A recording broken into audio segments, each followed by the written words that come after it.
আজ আমার পরিবেশনা নারায়ণ গঙ্গোপাধ্যায়ের গল্প নিদারুণ প্রতিশোধ। চাটুজ্যদের রোয়াকে বসে পটলডাঙার টেনিদা বেশ মন দিয়ে তেলে ভাজা খাচ্ছিল। আমাকে দেখেই কপ কপ করে বাকি বেগুনি দুটো মুখে পুড়ে দিয়ে বলল, এই যে শ্রীমান প্যালারাম, কাল বিকেলে কোথায় গিয়েছিলে? খেলার মাঠে তোর যে টিকিটাও দেখতে পেলুম না। বলি, ব্যাপারখানা কি? আমি বললুম, আমি মেজদার সঙ্গে সার্কাস দেখতে গিয়েছিলাম। বটে বটে, তা কীরকম দেখলি? খাসা, ডিলা গ্র্যান্ডি, মেফিস্টোফিলিস যাকে বলে, হাতি, বাঘ, সিংহী, ফ্লাইং ট্রাপিজ, মোটরসাইকেল, কত কি। কিন্তু জানো টেনিদা, সব চাইতে ভালো হলো শিম্পাঞ্জির খেলা। চা খেলো, চুরুট ধরালো, আরে ছো ছো। টেনিদা নাকটাকে কুঁচকে পাতি লেবুর মতো করে বললে, রেখে দে তোর শিম্পাঞ্জি। আমার কুট্টি মামার বন্ধু রামগিদ্ধর বাবু একবার একটা গোদা হনুমানের যে খেল দেখেছিলেন, তার কাছে কোথায় লাগে তো সার্কাসের শিম্পাঞ্জি? নস্যি, স্রেফ নস্যি। তাই নাকি? আমি টেনিদার কাছে ঘন হয়ে বসলুম। রামগিদ্ধর বাবু কোথায় দেখলেন সে খেলা? উড়িষ্যায়। আমি মাথা নেড়ে বললুম, বুঝেছি।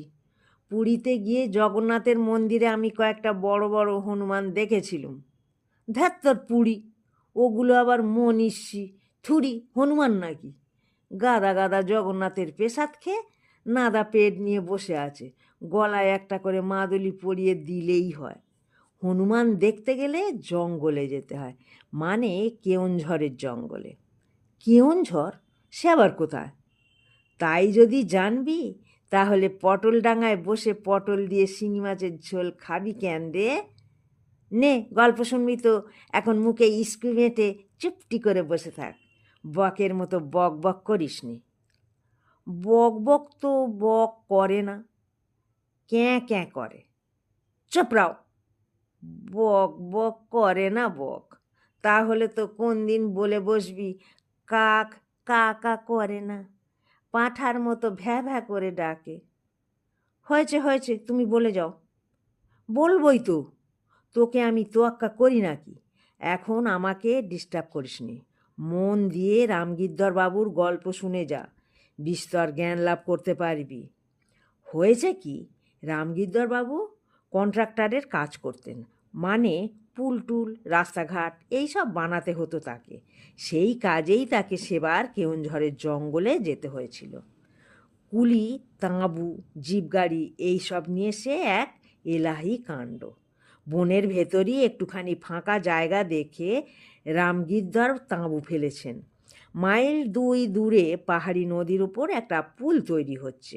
সকালে বিকেলে সেখানে জিপ নিয়ে রামগিদ্ধর কাজ দেখতে যান।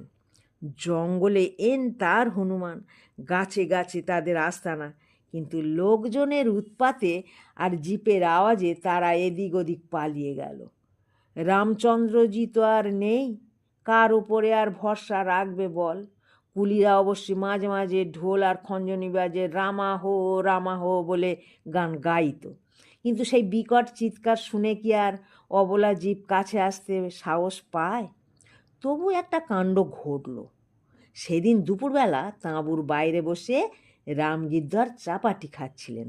হঠাৎ দেখলেন সামনে গাছের ডালে বসে একটা গোদা হনুমান জুলজুল করে তাকাচ্ছে। মুখের চেহারা ভারী করুণ। কাঙালকে কিছু দিয়ে দিন দাতা, ভাবখানে এই রকম। রামগিদ্ধর বাবুর ভারী মায়া হলো, একটা চাপাটি ছুঁড়ে দিলেন। হনুমান সেটা কুড়িয়ে নিয়ে মাথাটা একবার সামনে ঝুঁকিয়ে দিলে, যেন বললে, সেলাম হুজুর। তারপরে টুপ করে গাছের ডালে কোথায় হাওয়া হয়ে গেল। পরের দিন রামগিদ্ধর যেই খেতে বসেছেন, ঠিক হনুমানটা এসে হাজির। আজও রামগিদ্ধর তাকে একটা চাপাটি দিলেন। সে তেমনি করেই তাকে সেলাম দিয়ে চাপাটি নিয়ে উদা হলো। এমনি চলতে লাগলো মাসখানেক ধরে।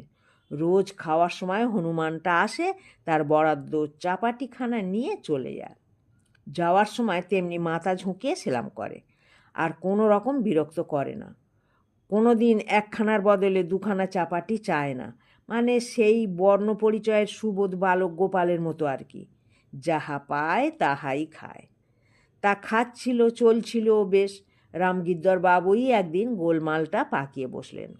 সেদিন কুলিদের সঙ্গে বকাবকি করে মেজাজ অত্যন্ত খারাপ, অন্যমনস্কভাবে খেয়েই চলেছেন। ওদিকে সেই গোপাল মার্কা সুবোধ হনুমান যে কখন থেকে ঠায় বসে আছে সেদিকে তার খেয়ালই নেই। ধীরে সুস্থে সব কটা চাপাটি চিবোলেন, বড় এক বাটি দুধ খেলেন, তারপরে মোটা সোটা গোঁপ জোড়া মুছতে মুছতে উঠে গেলেন। হনুমানের কথা তার মনেই পড়ল না। পরদিন সেই চাপাটির থালা নিয়ে বসেছেন, অমনি হুপ করে এক আওয়াজ। ব্যাপারখানা কী যে হলো ভালো করে ঠাওর করবার আগেই রামগিদ্দর দেখলেন থালার 8খানা চাপাটি বেমালুম ভ্যানিশ।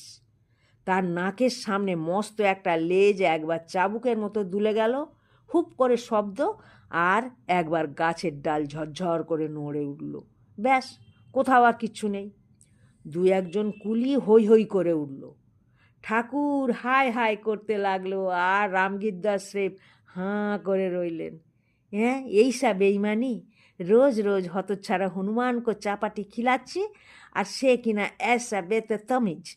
আর কোনো জানোয়ার হলে রামগিদ্দর তাকে গুলি করে মারতেন, কিন্তু মহাবীরজির জাত ভাইকে তো আর সত্যি গুলি করা যায় না, সে তো মহাপাপ। রাগের চোটে রামগিদ্দর মুখের এক গোছা গোঁপি টেনে ছিঁড়ে ফেললেন। বললেন, দাঁড়াও রামগিদ্দর চৌধুরী, খাস বলিয়া জিলার রাজপুত, আমিও তোমায় ঠান্ডা করে দিচ্ছি। পরদিন ঠাকুরকে ডেকে বললেন, এখানে সব চাইতে ঝাল যে মির্চাই মানে লঙ্কা পাওয়া যায় তারই বাটনা করো 6টাখানেক, আর তাই দিয়ে তৈরি করো 2খানা চাপাটি। তারপর আমি দেখে নিচ্ছি হনুমানজিকে। খেতে বসেই কোনো দিকে না তাকিয়ে, মানে থালা শুদ্ধ লোপাট হওয়ার কোনো চান্স না দিয়েই রামগিদ্দর সেই লঙ্কা বাটা ভর্তি চাপাটি 2খানা ছুঁড়ে দিলেন মাটিতে। আবার শব্দ হলো হুপ। হনুমান নেমে পড়ল, কুড়িয়ে নিল চাপাটি, রোজগার মতো সেলাম করলে। তারপরেই টুপ করে গাছের ডালে রামগিদ্দরের কুলিরা তার দুপাশে লাঠি হাতে দাঁড়িয়ে রইল, যাতে কোনো অঘটন না ঘটে। আর 2 মিনিটের ভেতরেই গাছের ওপর থেকে নিদারুণ এক চিৎকার শোনা গেল। হনুমান এ ডাল থেকে ও ডালে লাফিয়ে বেড়াতে লাগলো, আওয়াজ হতে লাগলো, খ্যাঁ খ্যাঁ খ্যাঁ খ্যাঁ খোঁ, হুপুস গুপুস। পাখিরা চিৎকার করে পালাতে লাগলো, গাছের ছেঁড়া পাতা উঠতে লাগলো চারদিকে। মানে দ্বিতীয়বার হনুমানের মুখ পুড়ল, আর শুরু হয়ে গেল দস্তুর মতো লঙ্কা কাণ্ড। গাছ থেকে হনুমান চেঁচাতে লাগলো, খ্যাঁ খ্যাঁ খোঁ খোঁ, আর নিচ থেকে সদল বলে রামগিদ্দর হাসতে লাগলেন, হা হা হো হো। হনুমান আজ আচ্ছা জব্দ হয়েছে। রামগিদ্দরের চাপাটির লুট মানুষ চেনে না, বোঝো এখন। খানিকক্ষণ দাপাদাপি করে হনুমান কোন দিকে ছটকে পড়ল কে জানে, আর রামগিদ্দর আরও আধ ঘন্টা ভুঁড়ি কাঁপানো অট্টহাসি হেসে তার সেই জিপ গাড়ি নিয়ে বেরিয়ে পড়লেন কাজ দেখতে। হনুমানের মুখ পুড়িয়ে মনে মনে তো বেজায় খুশি হয়েছেন, কিন্তু রামায়ণে রাবণের যে কী দশা হয়েছিল সেটা বেমালুম ভুলে গেছেন। তখন টের পেলেন বিকেলে কাজ দেখে যখন ফিরে আসছেন, বনের মধ্যে তখন ছায়া নেমেছে, দিব্যি ঝিরঝিরে হাওয়া বইছে, চারদিকে পাখি টাকি ডাকছে। রামগিদ্দরের মেজাজটাও ভারী খুশি হয়ে রয়েছে। আস্তে আস্তে জিপ চলছে, আর রামগিদ্দর গুনগুন করে গান গাইছেন, अरे हाँ वन में चले রামচন্দ্রজি, সাথ में चले লক্ষ্মণ ভাই। এই সময় জিপের ড্রাইভার বাঁটকুল সিং বললে, আরে এ কোন বেকুবের কাণ্ড, রাস্তা জুড়ে গাছের ডাল ভেঙে রেখেছে, এখন যায় কি করে? রামগিদ্দর দেখলেন তাই বটে, ছোট বড় ডালপালা দিয়ে বনের ছোট পথটি যেন একেবারে ব্যারিকেড করে রাখা হয়েছে। বুনো লোকগুলোর কারবারই আলাদা। বিরক্ত হয়ে বললেন, গাড়ি থামিয়ে রাস্তা সাফা করো বাঁটকুল সিং। বাঁটকুল সিং জিপ থেকে নেমে রাস্তা পরিষ্কার করতে যাচ্ছে, আর ঠিক তখন গুপ গাপ হুপ হাপ গবাত সমস্ত বন যেন একসঙ্গে ডাক ছেড়ে উঠল। গাছের মাথায় মাথায় ঝড় বয়ে গেল, আর বললে, বিশ্বাস করবি না পেলা, দুবদাপ শব্দ কোত্থেকে কমসে কর 150 হনুমান লাফিয়ে পড়ে রামগিদ্দর বাবুর জিপ থেকে গাড়ি ঘেরাও করে ফেললে। দ্বিতীয় লঙ্কাকাণ্ডের পর এ যেন দ্বিতীয় রাবণ বধের ব্যবস্থা। ব্যাপার দেখেই তো বাঁটকুল সিংয়ের হয়ে গেছে। সে তো আরে বাপ বলে বন বাদার ভেঙে টেনে দৌড়। রামগিদ্দর জিপ থেকে লাফিয়ে পড়লেন, কিন্তু সঙ্গে সঙ্গে 10-12টা গোদা হনুমান তাকে জাপটে ধরল। বাবা রে, মা রে, গেছি রে বলে পরিত্রাহী ডাক ছাড়লেন রামগিদ্দর। কিন্তু 150 হনুমানের গুপগাপ শব্দে তার চেঁচানি কোথায় তলিয়ে গেল। তখন কি হলো বল দিকি? দুটো হনুমান তার 2 কান শক্ত করে পাকড়ে ধরলে। একটা তার দুগালে ঠাঁই ঠাঁই করে বেশ কবার চড়িয়ে দিল। জান গিয়া বলে যেই রামগিদ্দর চেঁচে উঠে হাঁক ছেড়েছেন, সঙ্গে সঙ্গে সেই যে হনুমান সকালে যাকে খুব জব্দ করেছিলেন, সে রামগিদ্দরের মুখের ভেতর একখানা চাপাটি গলা পর্যন্ত ঠেসে দিলে। কোন চাপাটি বুঝেছিস তো? মানে লঙ্কা বাটায় লাল টুকটুকে সেই 2রা নম্বরের চিজটি। জিভে সেটা লাগতে না লাগতেই রামগিদ্দরের মুখে যেন আগুন জ্বলে উঠল। একবার ফেলে দিতে গেলেন মুখ থেকে, কিন্তু সাধ্য কি, তক্ষুনি 2 গালে ধাম ধাম করে 2 থাপ্পড়। অগত্যা রামগিদ্দর নিজের কীর্তি সেই চাপাটি খেলেন, মানে খেতেই হলো তাকে।